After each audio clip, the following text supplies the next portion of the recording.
მოგესალმებით მეგობრებო, ვაგრძელებთ C# შესწავლას. წინა ლექციაზე, წინა რამდენიმე ლექცია, ჩვენ მივუძღვენთ, წინა 4 ლექცია, ჩვენ მივუძღვენთ value ტიპებზე და reference ტიპებზე საუბარს. მაგრამ თლად value ტიპებზე და reference ტიპებზე არ გვისაუბრია, ჩვენ უბრალოდ ვისაუბრეთ თუ როგორ ნაწილდება, როგორ არის მოწყობილი ოპერატიული მეხსიერება და როგორ ნაწილდება ამ ოპერატიულ მეხსიერებაში ჩვენი დაწერილი კოდი. ამაზე ვისაუბრეთ, იმიტომ რომ მე აღვნიშნე, რომ ასე ვთქვათ, value და reference ტიპები ძალიან მჭიდროდ არიან დაკავშირებული აი ამ ტიპებთან, აი ამ თემასთან, რომელიც ახლა აღვნიშნე, ანუ stack-თან და heap-თან.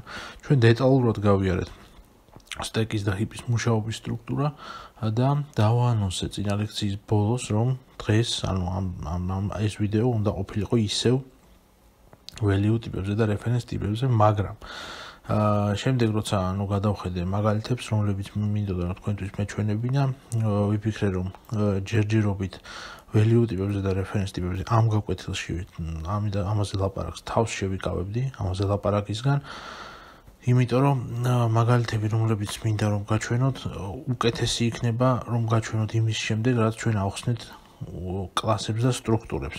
ანუ რა არის კლასი და რა არის სტრუქტურა. როცა ავხსნით ამ თემებს და ეს მალევე იქნება. შემდეგ გაჩვენებთ, ანუ როგორ კიდევ ერთხელ დაუბრუნდებით value და reference ტიპებს, იმ თემებს, რა თემებიც გავიარეთ, მოკლედ ხელახლა გადავურბენთ იმ ლექციაში და კიდევ პლუს ცოტა რაღაცებს გავართულებთ და კიდევ უფრო გავიგებთ რაღაც ახალს value და reference ტიპების შესახებ, მაგალითებიდან გამომდინარე.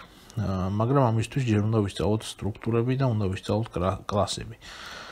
ხო, ამიტომ დღეს არ ვისაუბრებ იმ თემაზე, რომელიც წინაზე დავაანონსე და დღეს გადავწყვიტე, რომ ვისაუბრო არანაკლებ მნიშვნელოვან თემაზე და ამ თემას ეწოდება null. ანუ დღეს ვისაუბრებთ რა არის null. თუ მოგწონთ ჩემი ვიდეოები, გთხოვთ რომ გამოიწეროთ არხი და დაალაიქოთ ვიდეოები იმისთვის, რომ არხი გახდეს უფრო მეტად პოპულარული. დღეს ვისაუბრებთ იმის შესახებ, თუ რა არის null. null-ზე საუბარი ჩვენ შეგვიძლია გამომდინარე იქიდან, რომ ჩვენ წინა რამდენიმე ლექცია დავუთმეთ და გავიგეთ value ტიპებს და reference ტიპებს და როგორ ნაწილდებიან ისინი ოპერატიულ მეხსიერებაში. ამიტომ აქედანვე გავფრთხილებ, თუ ვინმეს არ აქვს ის ლექცია ნანახი და არ იცის იმ ლექციის შესახებ, აუცილებლად წინა 4 ლექციას უყუროს, რომელიც დევს არხზე, ანუ ამ ვიდეოს წინა 4 ლექციას უყუროს და ლექციებს ყველას ქვია value და reference ტიპები და შემდეგ ქვია სხვადასხვა სათაურები. რამ 4 ნაწილად დავყავი ის ლექცია, რომელიც შეეხებოდა ოპერატიული მეხსიერების მოწყობის პრინციპებს, რომ ანუ ეს თემები ადვილად მოსაძებნი და ადვილად მისაგნები ყოფილიყო ნებისმიერი მომხმარებლისთვის. ამიტომ აუცილებლად უყურეთ იმ ლექციებს, იმისთვის რომ გაიგოთ დღევანდელი თემა. ხო, ჩვენ კი დავიწყოთ და დასაწყისისთვის გეტყვით, რომ დარეზერვებული სიტყვა null და მნიშვნელობა null ჩვენ შეგვიძლია გამოვიყენოთ მხოლოდ reference ტიპებთან მიმართებაში. ხო, რა თქმა უნდა, არსებობს კიდევ nullable ტიპები, მაგრამ ამაზე სხვა დროს ვილაპარაკოთ. თუ შევხედავთ ჩვენ ეკრანს, ჩვენს main მეთოდში ვწერთ შემდეგ რაღაცას. ანუ ვაცხადებთ რაღაცა ცვლაც, bool ტიპის ცვლაც, int ტიპის ცვლაც, double ტიპის ცვლაც და ასე შემდეგ. სხვადასხვა მონაცემებს ვაცხადებ, მაგრამ მას მნიშვნელობას არ ვანიჭებ. აგრეთვე ხედავთ, რომ აი აქ გვაქვს my კლასი, ანუ ჩვენს მიერ შექმნილი ტიპი, რომელსაც ეწოდება my კლასი და my სტრუქტურა. არც ერთი ანუ არც კლასი და არც სტრუქტურა შიგნით არაფერ ინფორმაციას არ ინახავს. არ ინახავს, იმიტომ რომ ეს უბრალოდ რაღაცეების საჩვენებლად ჭირდება და არა გამოსაყენებლად. აქედან გამომდინარე დავსვათ დებაგერი console readline-თან, ან readkeys-თან. ხო, უცებ გადავუხევ და read key ნიშნავს იმას, რომ როდესაც გავუშვებ და დავწერ რაღაცა რიცხვს, რომელიც ელოდება ჩემგან, ეგრევე გაჩერდება ჩემი კონსოლი. თუ დავწერ read lines და გავუშვებ, დავწერო რაღაცა ტექსტი ან რიცხვი ან რაღაცა კლავიატურაზე და დავაჭირო enter-ს, ხო? აქედან გამომდინარე ვიყენებ read keys, იმიტომ რომ უფრო სწრაფია, იმიტომ რომ დავწერ თუ არა რაღაცას, ეგრევე ითიშება თავისით ჩემი კონსოლი. ეს ისე უბრალოდ რომ იცოდეთ. ხო, დავსვათ read keys-თან ჩვენი დებაგერი და გავუშვათ პროგრამა. გაიშვება პროგრამა, რაც ნიშნავს იმას, რომ ჩვენს main მეთოდში არსებული მთელი კოდი შესრულდა და ჩვენი პროგრამა მოადგა ქვევით აი ამ გასასვლელს. მოდი ახლა ვნახოთ, ჩვენ ვიცით, რომ ამ სლადებისთვის და აი ამ მონაცემებისთვის, რასაც აქ ვაცხადებთ, არავითარი მნიშვნელობა არ მიგვინიჭებია და მოდი ახლა შევხედოთ რა მნიშვნელობებს ინახავს იგი ასეთ შემთხვევაში. ანუ რა მნიშვნელობებს ინახავს იგი დეფაულტად. ანუ თავისთავად რა მნიშვნელობების მატარებელია, ისე რომ მას რაღაცები არ მივანიჭოთ. თუ დავდგებით bool ტიპის ცვლადთან, base-თან, დავინახავთ, რომ მას მინიჭებული აქვს მნიშვნელობა false. იმიტომ რომ ვიცით, bool-ის default მნიშვნელობა არის false. თუ დავდგებით int ტიპის ცვლადთან, ანუ isთან დავინახავთ, რომ მას მინიჭებული აქვს მნიშვნელობა 0. ესეც ვიცით რატო, იმიტომ რომ int-ის default მნიშვნელობა არის 0 და ჩვენ ამაზე ჯერ კიდევ საწყის ლექციებში გქონდა ლაპარაკი. double-ზეც თუ დავდგებით, დავინახავთ, რომ იგივე მნიშვნელობა აქვს მინიჭებული. შემდეგი random-ი თუ დავდგებით random-ზე, დავინახავთ, რომ random-ს მინიჭებული აქვს მნიშვნელობა null, რომელსაც აი აქ ხედავთ.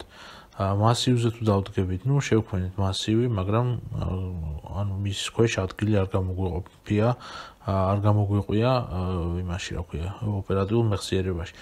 ამიტომ ეს massive იქნება ცარიელი და მას მნიშვნელობა აქვს მინიჭებული null. თუ დავდგებით my class-ზე, ანუ class-ის ტიპთან, class-ის კონკრეტულ ობიექტთან, მასაც მნიშვნელობა აქვს მინიჭებული null. თუ დავდგებით სტრუქტურასთან, ხედავთ, რომ რაღაცა მნიშვნელობა აქვს მინიჭებული, მაგრამ ჩვენ შემთხვევაში ჩვენთვის საყურადღებლოა ის, რომ ეს სტრუქტურის მნიშვნელობა არ არის null. და არის რაღაცა default სტრუქტურის მნიშვნელობა, რომელიც ყველა სტრუქტურას აქვს. რა დასკვნა უნდა გავაკეთოთ აი აქედან რაც ახლა ვილაპარაკეთ. დასკვნა არის ესეთი. ყველა reference ტიპი, ანუ აი ესენი, რომლებიც წითლად მოვნიშნე, ესენი ყველანი არიან reference ტიპები. შესაბამისად, ამათი ყველას default მნიშვნელობა არის null. სხვა დანარჩენი ტიპები, რომელიც არ მოვნიშნე, ამათი მნიშვნელობა არ არის null. შესაბამისად, ჩვენ null-ს ვიყენებთ მხოლოდ reference ტიპებთან. ანუ reference ტიპების default მნიშვნელობა არის null. ხო, ეხლა თქვენ შეიძლება ცოტა დაეჭვდეთ აი massive-ის შემთხვევაში, ხო? რანაირად არის massive reference ტიპი, იმიტომ რომ massive აშკარად არის int ტიპის massive-ს ვაცხადებ და ჩვენ ვიცით, რომ int-ი აგერ value ტიპია, ხო? აქედან გამომდინარე, როგორ არის massive reference ტიპი. კი ბატონო, გეთანხმებით, რომ int-ი არის massive-ის value ტიპი, მაგრამ ჩვენ თუ აი წერთ აი ამ 4 კუთხედ ფრჩხილებს, ანუ ვაცხადებთ massive-ს, ავტომატურად ეს int-ი უკვე აღარ არის int-ი და არის უკვე აი ეს massive array class-ის ასე ვთქვათ, შთამომავალი ხდება. თუ ჩვენ გადავალთ array class-ზე, დავინახოთ, რომ ის არის კლასი, აბსტრაქტული კლასი და არა სტრუქტურა. აქედან გამომდინარე, რადგან array არის კლასი, ჩვენი აი ეს massive-იც უკვე არის კლასი, ხო, მიუხედავად იმისა, აქ int-ს ვაძლევ, double-ს ვაძლევ, bool-ს თუ ასე შემდეგ. ხო, რასაც რა მნიშვნელობაც არ უნდა მიიღოს. იმიტომ რომ ეს უკვე ეკუთვნის array-ს და არა ასე ვთქვათ, value ტიპებს. ჩვენ ამაზე უფრო დეტალურად კიდევ ვისაუბრებთ. მაგრამ იცოდეთ, რომ ამ შემთხვევაში massive არის reference ტიპი, შესაბამისად, იგი აიღებს მნიშვნელობა null-ს. ეხლა კიდევ ერთი დასკვნა, რომელიც უნდა გავაკეთოთ და კარგად დავიმახსოვროთ.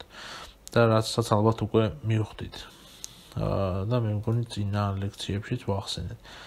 ნებისმიერი სტრუქტურა ყოველთვის არის value ტიპი.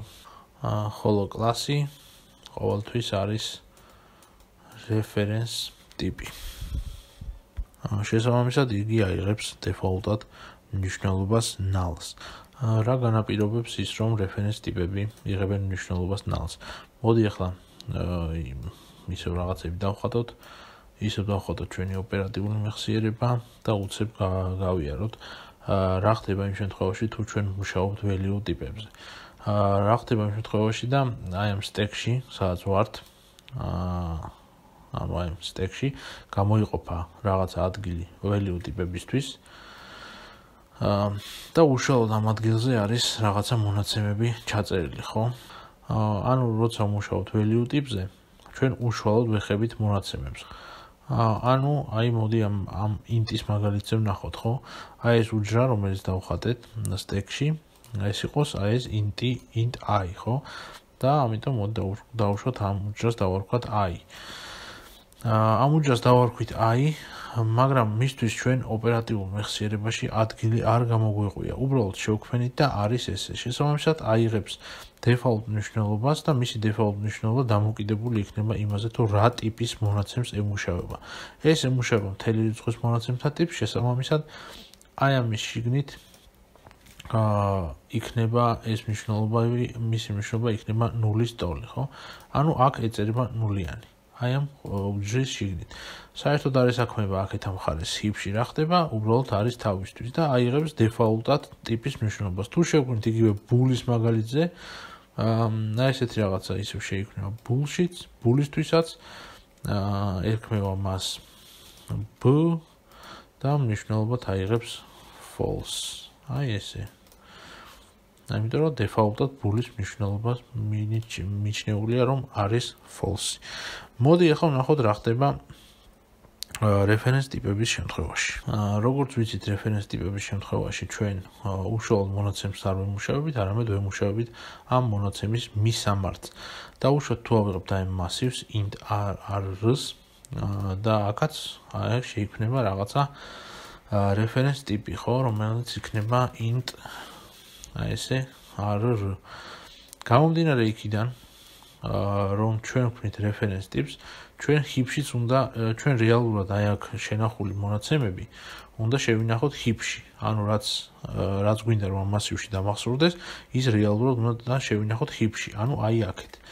რადგან ჩვენ აქეთ არაფერს არ ვინახავთ და აი ესე არ ვანიჭებთ მას, აი ესე არ ვაკავშირებთ აი ამ კონკრეტულ ადგილთან, შესაბამისად ეს არსებობს, stack-ში გამოიყოფა ადგილი, ანუ შეიქმნება აი ეს, მაგრამ მას არაფერი მნიშვნელობა არ ექნება მინიჭებული. შესაბამისად ის აიღებს მნიშვნელობა null-ს. იმიტომ რომ აი ეს უჯრა უნდა ინახავდეს არა კონკრეტულ მონაცემს, არამედ უნდა ინახავდეს მისამართს. თუ აი ეს value ტიპები ეგრევე ინახავენ რაღაცა მნიშვნელობას 0-იანს, 1-იანს, 2-იანს, ასე შემდეგ რაღაცა რიცხვებს, თუ აი ეს bool ტიპის value ტიპის პირდაპირ ინახავს true-ს ან false, აი ამ უჯრას, ანუ reference ტიპს არ ევალება რომ პირდაპირ უშუალოდ მონაცემი შეინახოს. უშუალოდ რაღაცა მონაცემი შეინახოს, რომელსაც შიგნით იმუშავებს. მისი მოვალეობაა რომ შეინახოს მისამართი კონკრეტულად დაგენერირებული heap-ში. და დაუკავშირდეს მას და რადგან heap-ში ის ვერ ხედავს ვერაფერ მისამართს, რაღაცა და მისამართები როგორც წესი, 0-იანებით და 1-იანებით აღენიშნება, ჩვენ ახლა assembly-ის დონეზე არ ჩავხედავთ ამას, მაგრამ რაღაცა სიტყვაზე აი რაღაცა diez-ი და 12, ხო, წესით ამას უნდა ინახავდეს, ანუ უნდა ინახავდეს არა უშუალოდ მონაცემს, არამედ მისამართს იმ ადგილისა heap-ში, სადაც მოთავსებული არის, ასე ვთქვათ, ეს ჩვენი უშუალოდ მონაცემი, ხო, უშუალოდ კონკრეტული მონაცემი, რომელიც გვაქვს. გამომდინარე იქიდან, რომ ჩვენ აი ამას არაფერს არ ვანიჭებთ, ანუ არ ვეუბნებით იმ მისამართს, თუ heap-ში სადევს უშუალოდ მონაცემი, უშუალოდ ელემენტის, ასე ვთქვათ, უშუალოდ მნიშვნელობას არ ვეუბნებით, რომელ მისამართზე დევს, აი ეს აიღებს მნიშვნელობად null-ს. ანუ მისამართის არარსებობა ნიშნავს null-ს. შესაბამისად გამოდის, რომ აი ამ stack-ში, აი massive-ის, აი ესეთი ფორმით გამოცხადებით, როგორც ახლა ჩვენ ახლა ამას ვაცხადებთ, ჩვენ stack-ში შევქმნით უბრალოდ რაღაცა shortcut-ი, რაღაცა იარლიყი, რომლის უკანაც არაფერი არ დგას რეალურად, ხო? ანუ shortcut-ის მოვალეობა რა არის? რომ ჩვენ კომპიუტერზე დაგდებულ shortcut-ის მოვალეობა არის ის, რომ რაღაცა exe ფაილზე ან რაღაცა ტიპის ფაილზე გამიყვანოს და უშუალოდ ჩამირთოს ჩემი აპლიკაცია, რომელსაც ვიყენებ. და თამაშის მაგალითად დაუშვოთ, ახლა მე თუ შევხედავ. აი აქ წარმოვიდგინეთ, რომ აი ჩემი FIFA მაგალითად ან თუნდაც Visual Studio, რომელიც აგდია, რომ ასე ვთქვათ, იყოს მარტო იარლიყი. ანუ იმის უკან მე წაშლილი მქონდეს ყველაფერი და აქ უბრალოდ ეგდოს მარტო იარლიყი და როცა დავაწვევი ამ იარლიყს არაფერი არ მოხდეს. ანუ შესაბამისად, რადგან შიგთავსი წაშლილი მაქვს, ანუ სადაც უნდა ეწეროს ეს ჩემი მნიშვნელობები, აი ამ ჩემი თამაშის ან პროგრამის მნიშვნელობები, სადაც უნდა ეწეროს, უშუალოდ ის ადგილი ამოშლილი მექნება და უბრალოდ რომ FIFA-ს აი ესე shortcut-ი მეგდოს აქ და იმას დავაკლიკო, მე ვერასდროს ვერ გავხსნე ჩემს თამაშს, ხო? ეგრე არის ამ შემთხვევაშიც. თუ აი ესე ვაცხადებთ reference tips, ჩვენ ჩავთვალეთ, რომ stack-ში გამოვყოფთ უბრალოდ ვქმნით ცარიელ იარლიხს, რომელსაც არ აქვს არანაირი მნიშვნელობა მინიჭებული. იგივე არის shortcut-ის შემთხვევაში, ხო, shortcut-საც იგივე ფუნქცია აქვს. აი ამ shortcut-მა იცის მისამართი, თუ სად არის ჩაწერილი ჩემი თამაში. შესაბამისად, როცა ამას ვაწვევი, ეს მე მიბრუნებს, ეს თამაშს კი ართავს, ამას ახსოვს მისამართი, სადაც უნდა მიაკითხოს, ხო? შესაბამისად, მე თუ აი ესე ჩავწერ ცარიელს, როგორც აი ამ მასივს ვქმნი ამ stack-ში, უბრალოდ შევქმნი იარლიხს, რომელსაც არ ეცოდინება, ფიზიკურად არ ექნება მისამართი, სადაც უნდა მიაკითხოს, ხო? შესაბამისად, აი ეს მისამართის არ ქონა განაპირობებს იმას, რომ აი ეს იარლიყი დეფაულტად აიღებს მნიშვნელობას null-ი. ხო და აქედან გამომდინარე გამოდის ის ესეთი ვარიანტი, რომ მხოლოდ reference ტიპებს შეუძლიათ, რომ შეინახონ მნიშვნელობა null-ი, იმიტომ რომ value ტიპს არ ჭირდება null-ი, იმიტომ რომ მას არსად არ ჭირდება ესეთი მისამართის შენახვა და საერთოდ არ ეყურება heap-ში. იქვე თავის თავშივე შიგნით stack-შივე ათავსებს მონაცემებს და აგვარებს ყველაფერს. ნუ იმედია მიხვდით, რასაც წარმოადგენს null-ი. მოდი ახლა წავიდეთ წინ და აი ესენი წავშალოთ, აი ეს int r-ს ნახატი გავასუფთავოთ. ან და მოდი საერთოდ ყველაფერი წავშალოთ და თავიდან დავხატოთ რაღაცეები. აი იგივე დავხატოთ თავიდან. გავყოთ ორ ნაწილად ჩვენი ოპერატიული მეხსიერება და აი აქ კოდში დავწეროთ ესეთი რაღაც. თუ ჩვენ უბრალოდ ვაცხადებით ეს r-ს მასივს და მივხვდით როგორც მუშაობდა ის, ეხლა მოდი ავდგეთ და მივანიჭოთ მას მნიშვნელობა new int-ი და დავუშვათ იყოს ის 10 ზომისა, ხო? ანუ ჩვეულებრივად შევქმნათ ისე როგორც უნდა ვქმნიდეთ მასივს. რა ხდება ახლა აქ ასეთ შემთხვევაში? ჩვენს ოპერატიულ მეხსიერებაში, კონკრეტულად stack-ში გამოიყოფა ჩვეულებრივად როგორც წერან ადგილი, რომელსაც ქვია r, შემდეგ ხდება new სიტყვა, რომელიც heap-შიც გამოყოფს შესაბამის ადგილს, ნუ რაღაცა მისამართს, ასე ვთქვათ, მიანიჭებს მას რაღაცა სიტყვაზე 1 2 3 კონდეს მისამართი და შესაბამისად უკვე ეს ჩვენი r და აი ეს new int-ის შედეგად დაბრუნებული მისამართი მიანიჭება აი ჩვენს r-ს, ხო? შესაბამისად ეს დაუწყებს აი ამას ყურებას. აი ესეც აიღებს აი ამის მისამართს, რომელსაც ქვია 1 2 3.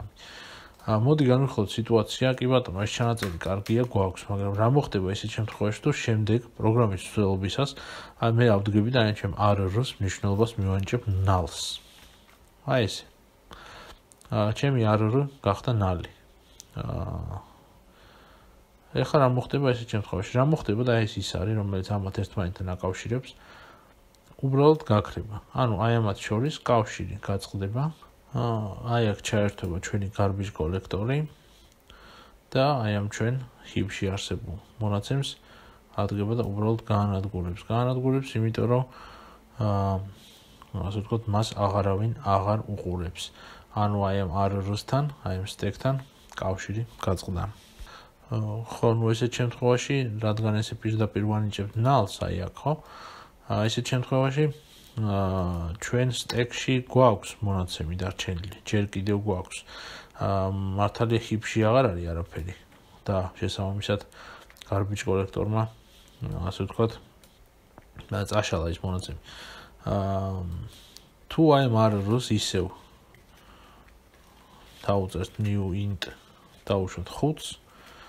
აი ეს კავშირი ისევ აღსდგება, ოღონდ რა თქმა უნდა სხვაგან აღსდგება ეს კავშირი და არა იქ.